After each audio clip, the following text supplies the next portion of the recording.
You're probably still puzzled by the Atlanta Falcons. I am. But here's a take you probably haven't heard. You know who should be upset more than Kirk Cousins, and that's Michael Penix Jr.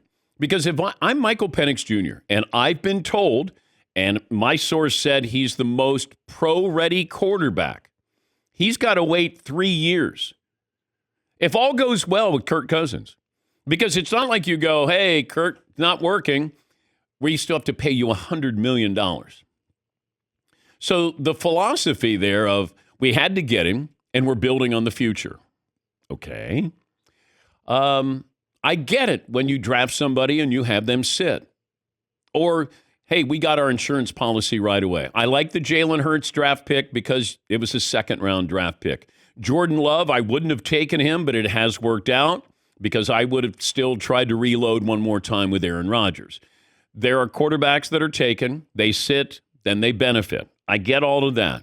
It still just doesn't make any sense. If you're all in this year, then be all in.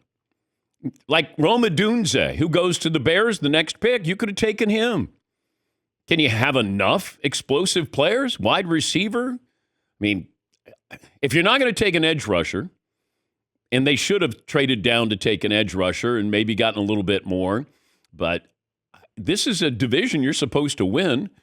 It's not just winning the division that's the goal. It's how far do you want to go in the postseason. But if I'm Michael Penix Jr., I've been told I'm ready to play. All these other quarterbacks are going to play before me. If he goes to the Raiders, he's probably starting. Raiders were trying to trade up. A couple of teams were trying. Seattle was reportedly trying to trade up. Now, he wasn't going to start right away there, but that might be 1 year, and then he's ready to go. And he stays in Washington. But Atlanta, I just wouldn't have brought in Kirk Cousins. If this is your philosophy and you say, we got our guy, nobody's going to be trading up and get in front of us for Michael Penix. If he's ready to play, which at age 24, he's ready to play, I've been told. Why am I going to bring in Kirk Cousins? At what point did you fall in love with Michael Penix Jr.? At what point did you fall in love with Kirk Cousins? And if you're building for the future, I don't bring in Kirk Cousins now. I want the rookie contract. And look, he could turn out to be, Kenny Stabler. But I got to wait 3 years for this. Because if I'm rooting for something to happen, I want Kirk Cousins to play well because I'm paying him a guaranteed $100 million. I wouldn't brought in a guy coming off Achilles surgery. It just doesn't make any sense. Now, I know that there have been analysts who said, makes sense. Got to get this guy. He's the future. Okay, the future is now in the NFL. Just ask the Buffalo Bills. Wait, what happened here? We might be saying the same thing about the Bengals. Hey, wait a minute, what happened? We might say the same thing about the Cowboys. It's, what are you doing right now? Kansas City didn't go, you know what? We need to draft somebody down the road. Travis Kelce plays one more year, perhaps. They went out and got a tight end. I get that. They got the fastest guy in the draft who helps them right now. Patrick Mahomes doesn't go, you know what? Why don't we get some guys for down the road? It's about now. If you can win now, if you're that close, that's what I would do. And I don't think Atlanta did that. We've seen these teams take advantage of a subpar division, and then all of a sudden you can go far in the playoffs, maybe get a win or two. And it's a winnable division. That's what I didn't understand. Trade down, get a defensive player or two. This is a team that John Abraham's probably the last guy who was a great sack guy for the Falcons. They don't put any pressure on the quarterback. Now, they do have weapons, and I do think they're one of those, oh, wow, that team is coming. Like, I felt the Lions, I was a year early on the Lions, but I thought, okay, they're coming.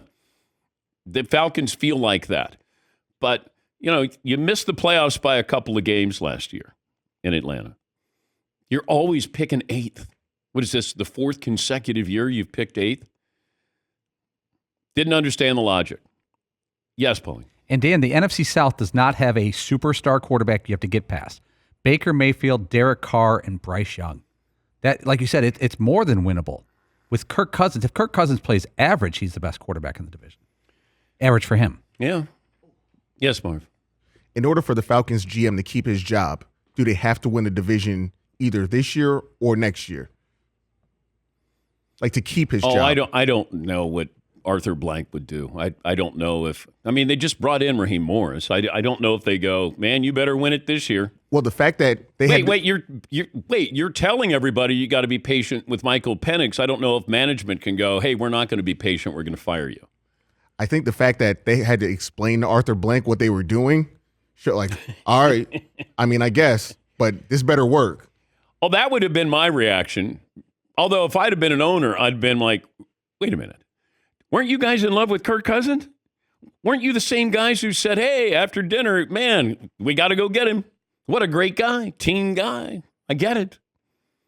Because that would have been my first question. Wait, you guys are the same guys who co-signed on Kirk Cousins coming in here? Yes, Todd. And I found what Russ Tucker told us Friday very interesting about it. It was a selfish move, and they were doing that to buy themselves a couple extra years to see how things go with Cousins, and they still have Penix in their back pocket so they could all keep their jobs a few more years. I like Penix. I do. I like him.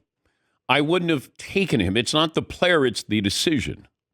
And if somebody wanted to come up and get him, and you could have traded back a little bit and made your team fuller, I would have done that. If you think you're ready to win now, which I think they are, in that division, you should be. And you spent all that money on Kirk Cousins. That tells me you're ready to win. I mean, you could have brought in Joe Flacco if you wanted to for another year.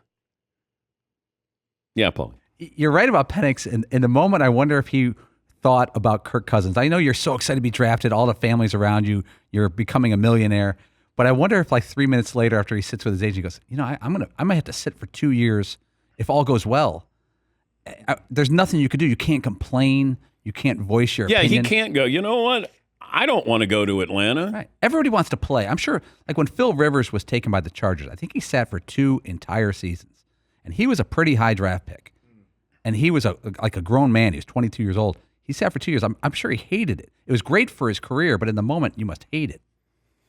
Yeah, I don't get the philosophy or logic there.